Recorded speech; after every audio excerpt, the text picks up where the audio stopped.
Je m'appelle Jean-Marie Corda. Il y a 10 ans environ, je suis devenu sex coach. Ça peut faire sourire, mais je suis devenu le plus gros distributeur de contenu sexuel pédagogique sur toute l'Europe de l'Ouest. Et pour ça, j'ai dû étudier un petit peu quand même le corps humain, la médecine chinoise. Il y a tout un vocabulaire technique que je maîtrise, mais que j'utilisais pas dans mes vidéos parce que les gens n'auraient pas compris.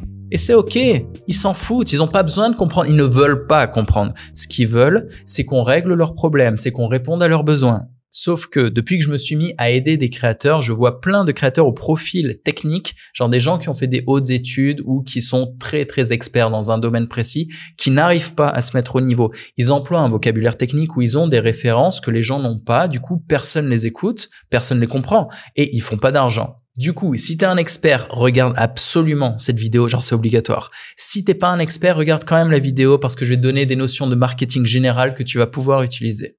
Et pour le cours d'aujourd'hui, on va pas utiliser l'iPad, on va faire un truc extraordinaire, on va aller sur Bonzai. Je login, j'arrive sur mon profil, JM Corda, le papa de Bonzai. Je vais créer un petit post sur le thème du jour, se mettre au niveau de l'audience, et là, sous ton regard ébahi, je te présente le nouvel éditeur de texte. Ah ouais, j'ai fait développer un nouvel éditeur de texte au sein de Bonzai et c'est le cœur de Bonzai parce qu'on crée des posts sur Bonzai. L'ancien éditeur était pourri, je l'admets, ouais mais il y en a un nouveau. On va commencer par l'anecdote de Lucie. Elle ne s'appelle pas vraiment comme ça mais on va l'appeler Lucie. Elle se reconnaîtra, je lui fais un gros bisou. Lucie fait partie des créatrices que j'accompagne. Et si t'es curieux, il y a un lien en description qui te permettra d'avoir un appel avec mon assistant, c'est gratuit. Il te donnera au pire des conseils et au mieux, peut-être qu'il te donnera un plan de travail que tu voudras exécuter tout seul ou faire avec nous. Et si c'est moi qui t'accompagne, eh ben, tu auras la sérénité de recevoir les meilleurs conseils du game et de multiplier ton chiffre d'affaires. Lucie, elle plane complètement. C'est une femme très intelligente qui a fait de longues années d'études et qui est spécialisée dans une niche incompréhensible. C'est un truc du genre la diététique génomique. Est-ce que t'as compris? Moi, je comprends pas. Et elle dit, mais vous faites pas l'effort de comprendre? Non, on ne fait pas l'effort de comprendre. Personne au monde ne fait l'effort de comprendre. Les gens s'en foutent. Ils s'intéressent à eux. Ils s'intéressent à leurs problèmes. Ils s'intéressent à leurs désirs. Ils s'intéressent pas à la diététique génomique ou à n'importe quel langage ou vocabulaire spécifique des techniciens. Ils s'en foutent. Et ils ont raison de s'en foutre. Est-ce qu'ils veulent devenir experts eux-mêmes? Non. Pourquoi devraient-ils maîtriser le vocabulaire? Aucune utilité. Tout ce qu'ils veulent, je le répète, c'est basique, c'est du bon sens, ils veulent régler leurs problèmes, c'est tout. Et si c'était possible, ils voudraient le régler comme ça, le problème, juste en claquant des doigts. Du coup, il faut une clarté absolue. Un vocabulaire qui fasse partie du langage commun, ne faire aucune référence incompréhensible. Je vérifie quand même avec le petit tool d'IA qu'il n'y a pas de faute d'orthographe. Ah ouais, maintenant on a une intelligence artificielle dans l'éditeur de texte. Donc ça, on valide. On ajoute le langage des émotions. Imagine que tu parles à un bébé. Qu'est-ce que tu lui demandes? T'as faim? T'as froid? Tu veux faire caca? C'est comme ça qu'on parle au client. Et tu vas me dire, oh, c'est pourtant bizarre, Jean-Marie, tu ne nous parles pas comme ça. Tu utilises des termes techniques, des concepts un peu compliqués? Pas vraiment. Je vulgarise au max. Quand j'amène un nouveau concept, je l'explique. C'est comme quand on raconte une histoire, il y a un nouveau personnage, on l'introduit, comme ça on sait de qui on parle. On pose le décor. Je fais toujours ça. Mes narrations sont bien construites. Et surtout, je parle à des experts. Ma chaîne, elle est plus tout public, hein. Je cherche plus à faire des milliers de vues. M'en fous. Non. Je parle à des créateurs confirmés. Je parle à des mecs déterminés qui sont dans le game, qui comprennent le vocabulaire, qui comprennent les enjeux et qui sont déjà en train de travailler. Je parle à des professionnels, ok? Je suis un spécialiste qui forme des professionnels.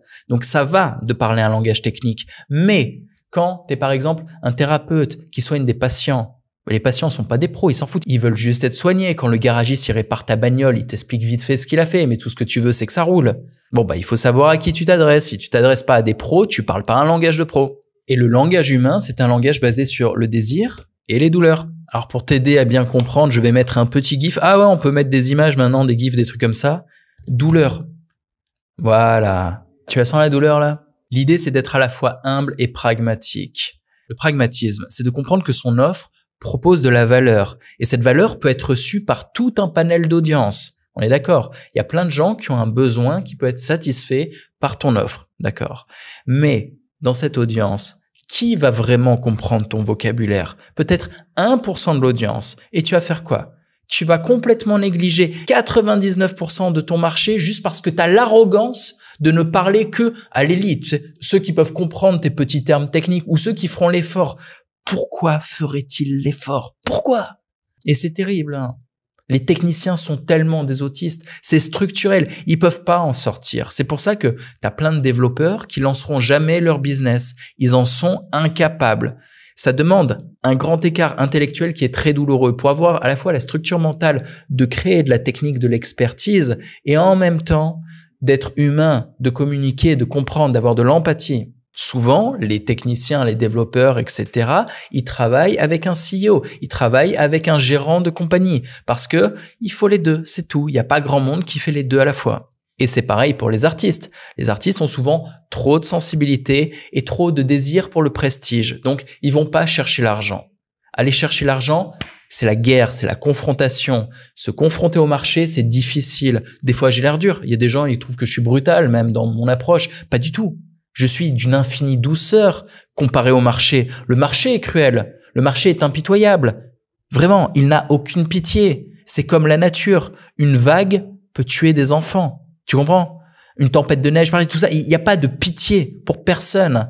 Et le marché n'a aucune pitié. C'est pour ça qu'il y a autant de gens qui détestent le capitalisme, parce qu'il écrasera, il broiera tous les faibles, tous les autistes, tous les artistes, tous les gens qui sont pas adaptés à cette survie. C'est difficile, mais il faut faire les deux. Tous ceux qui font pas les deux sont condamnés à devoir travailler avec quelqu'un d'autre qui va les produire, qui va les distribuer, qui va les manager. Des fois, c'est bien. Des fois, on arrive à avoir des associations dans lesquelles il y a un vrai partage des revenus, il y a un respect mutuel et il y a deux associés qui travaillent ensemble, l'un au produit et l'autre à la distribution. Superbe. C'est rarement ça. Vraiment, observez autour de vous, c'est jamais ça. On a toujours des profils de techniciens qui sont payés un fragment de ce que la compagnie ou la plateforme ou ce que tu veux gagne parce que tu as un business en haut qui gère les affaires et qui lui prend la plupart du pognon. C'est ce que je fais. J'ai raison de le faire parce que je le mérite. Moi, je l'ai fait, ce grand écart. Moi, j'ai fait les deux. Et ça fait des années que je fais les deux. C'est douloureux pour tout le monde. C'est pas facile. Personne n'est fait pour ça. Ça fait mal. Faut le faire, faut faire les deux. Et les artistes qui ont des managers, qui ont des producteurs, qui gagnent, c'est pareil, une portion des tickets qu'ils vendent, qui décident même plus de ce qu'ils disent. J'ai le droit de faire cette chanson? Non, c'est de la merde. Change les paroles. C'est quoi cette vie? C'est quoi cette soumission? Eh ben, c'est normal, c'est mérité. S'ils font pas l'effort d'aller au combat, de faire le grand écart mental dont je te parle, s'ils font pas cet effort, c'est normal qu'ils se fassent bouffer par des gens qui ont fait le choix de la distribution. Parce qu'au final, le vendeur, c'est celui qui a l'argent dans les mains et c'est celui qui a le pouvoir. Donc tous les artistes, tous les techniciens, vous vous réveillez les mecs. Soit vous faites ce putain de grand écart, soit vous vous soumettez, soit vous priez la Sainte Vierge ou ce que vous voulez pour trouver un associé qui de manière équitable veuille bien faire un deal avec vous. Mais ça n'arrivera pas, ça n'arrive presque jamais. Statistiquement, c'est défavorable. C'est trop rare pour compter dessus et les distributeurs en fait ont plein de choix. Ils ont le choix entre vous et d'autres artistes, entre vous et d'autres techniciens. C'est toujours comme ça. Je vais paraphraser Tougan, mais il n'y a pas d'expert marketing au chômage. Ça n'existe pas. C'est aussi simple que ça. Quelqu'un qui est vraiment bon au marketing gagne de l'argent, beaucoup d'argent. Il a le choix. Des artistes au chômage, des artistes en galère, des techniciens en galère, ça n'existe pas, mais il y en a plein partout. Tu le vois bien. Donc, la vidéo, elle était pour les techniciens, pour les experts. Mettez-vous au niveau des gens. Humilité, bon sens, clarté, ok? Réveillez-vous les mecs.